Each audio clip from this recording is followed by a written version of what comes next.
இயேசு உங்களை நேசிக்கிறார். பிரியமானவர்களே, இந்த நாளில் ஆண்டவர் நம்மளோடு பேசும்படியாய் வேதத்திலிருந்து ஒரு 3 வசனங்களை கூட தியானிப்போம். அது லூக்காவின் புஸ்தகம் 21வது அதிகாரம் 1, 2, 3 வசனங்களை இப்படியாக சொல்லுகிறது.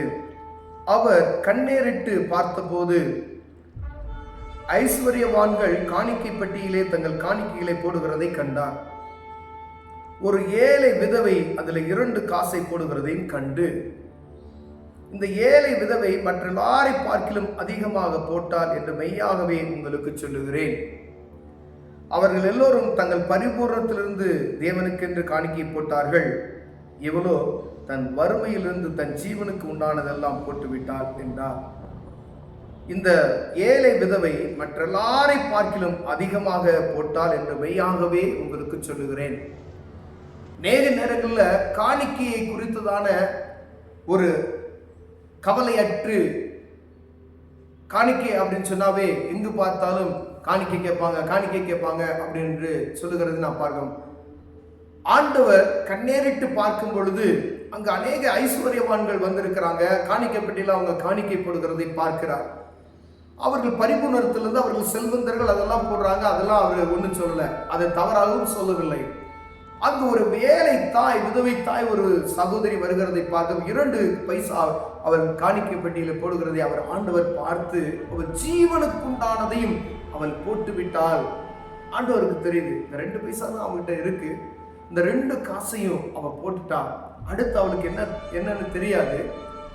அப்ப அங்கு இருக்கிறவர்களை காட்டிலும் ஆண்டவருடைய சமூகத்துல அவளே இந்த ஏழை விதவை மற்ற எல்லாரையும் பலருக்கு அதிகமாக போட்டார் என்று மெய்யாகவே உங்களுக்கு சொல்லுகிறேன். விலையேறப்பெற்றதாய் ஆண்டவர் சொல்கிறார். 2 பைசா தான், ஆனா ஆண்டவருக்கு அது விலையேறப்பெற்ற பார்வை. பிரியமானவர்களே, நேரங்கள்ல நம்ம இவ்வளவுதான் காணிக்கப்படுகிறோம் அப்படின்னு சொல்லி நம்ம நினைக்கிறோம். அவர்களுடைய வறுமைக்கு தக்கதாய், அவருடைய வருமானத்துக்கு தக்கதாய் ஆண்டவர் உங்களுக்கு என்ன அருள் இருக்கிறாரோ அதை நீங்கள் ஆண்டவருக்கு சரியாய் நம்ம செய்யும் பொழுது ஆண்டவர் நம்மை ஆசீர்வதிக்க வல்லமையுள்ளவராக இருக்கிறார். கர்த்தருக்கு கொடுக்குவது 10ல் 1 பாகம் கொடுக்கிறோம் பார்த்தீங்களா? அதை கண்டிப்பாக ஆண்டவர் பழைய ஏற்பாட்டின் காலத்தில் புதிய ஏற்பாட்டில் அதை செய்யணும், இதையும் செய்யணும் என்று சொல்லி ஆண்டவர் சொல்லி இருக்கிறார். ஆண்டவருக்கு கொடுப்பதை ஆண்டவருக்கும், அரசாங்கத்துக்கு கொடுப்பதை அரசாங்கத்துக்கும் கொடுக்க வேண்டும் என்று ஆண்டவரை நமக்கு சொல்லி இருக்கிறார். அப்ப காணிக்கையை குறித்து கவலையற்று இருப்போமானால், சில நபர்கள் பேசுகிறத நம்ம பார்க்கும் பொழுது காணிக்கைன்றாங்க, அங்க போனா காணிக்கை கேட்பாங்க, சில இடங்கள்ல அப்படி செய்கிறார்கள். ஆண்டவர் அவர்களை பார்த்துக் கொள்வார். ஆனா நம்ம செய்ய வேண்டியது, ஆண்டவருக்கு செலுத்த வேண்டியது அது மரியாதை. ஏன்னா காயின் ஆபேலுடைய அந்த பலி செலுத்துதலை நான் பார்த்து 2 பேரும் போய் காணிக்கை செலுத்தும் பொழுது ஆண்டவர் அங்கு செலுத்தக்கூடிய இருதயத்தை பார்க்கிறார், அந்த பொருட்களையும் பார்க்கிறார் ஆண்டவர். அப்ப ஆண்டவருக்கு செலுத்த வேண்டிய காரியத்தில் நம்ம எவ்வளவு கவனமாய் செலுத்துகிறோம் என்பதை ஆண்டவர் பார்த்து கொண்டே இருக்கிறார்.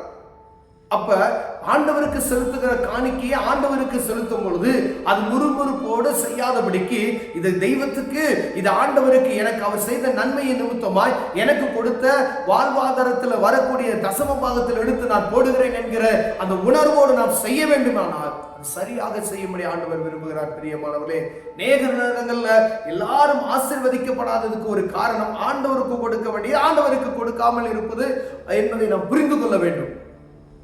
சில நாட்கள்ல பார்த்தீங்கன்னா தசமாவை பார்த்த சரியா நம்ம எடுத்து வைத்து அதை நம்ம ஆண்டு தேவ சமூகத்துக்கு கொடுக்கும் பொழுது அந்த ஆசீர்வாதத்துக்கும் அதை சரியான முறையில் நம்ம கவனமற்று இருக்கிறோம். கொஞ்ச நாள் ஆயிடுச்சுன்னா அது கவனமற்று ஒரு மெத்தன போக்காக இருப்போம் பார்த்தீங்களா? அந்த நேரத்தில் இருக்கிற நம்முடைய ஆசீர்வாதத்துக்கும் 2 நீங்க பிரித்து பார்த்தீர்களானால் ஆண்டவர் உங்களை ஆசீர்வாதித்த அந்த ஆசீர்வாதத்தினுடைய காரியத்தை நல்லா புரிந்து கொள்ள முடியும். அவருக்குரியதை அவருக்கு சரியா நம்ம எடுத்து வைக்கணும். பிரியமானவர்களே, ஆண்டவர் சொல்றார், அது கொஞ்சமோ நிறையாவோ அவரவர்கள் சக்திக்கு ஏற்றது போல ஆண்டவருக்கு செலுத்த வேண்டிய காரியத்தை மனப்பூர்வமாய் செலுத்துவோமையானால் ஆண்டவர் நம்மை ஆசீர்வதிக்க வல்லமையுள்ளவராய் இருக்கிறார். அதை ஆண்டவர் உற்று நோக்குகிறார். 10 ரூபா தான் இருக்கு, வேற காசு இல்லை. ஆனா ஆண்டவருக்கு தெரியும், அது ஆண்டவருக்கு விலையேறப்பட்டது. என்கிட்ட 10,000 ரூபாய் இருக்கு, அது நான் என்னால போட முடியும், அது ஆண்டவருக்கு தெரியும். அதனால நான் 10 ரூபாய் எடுத்த இது போடலாமா அப்படின்னு யோசிக்காதபடி பாருங்க, 2 பைசா தான். அவர் யாரையும் சட்டை பண்ணல, உண்டியல் ஆண்டவர் சமூகத்தில் போடுகிறதை ஆண்டவர் அதை பார்க்கிறார்.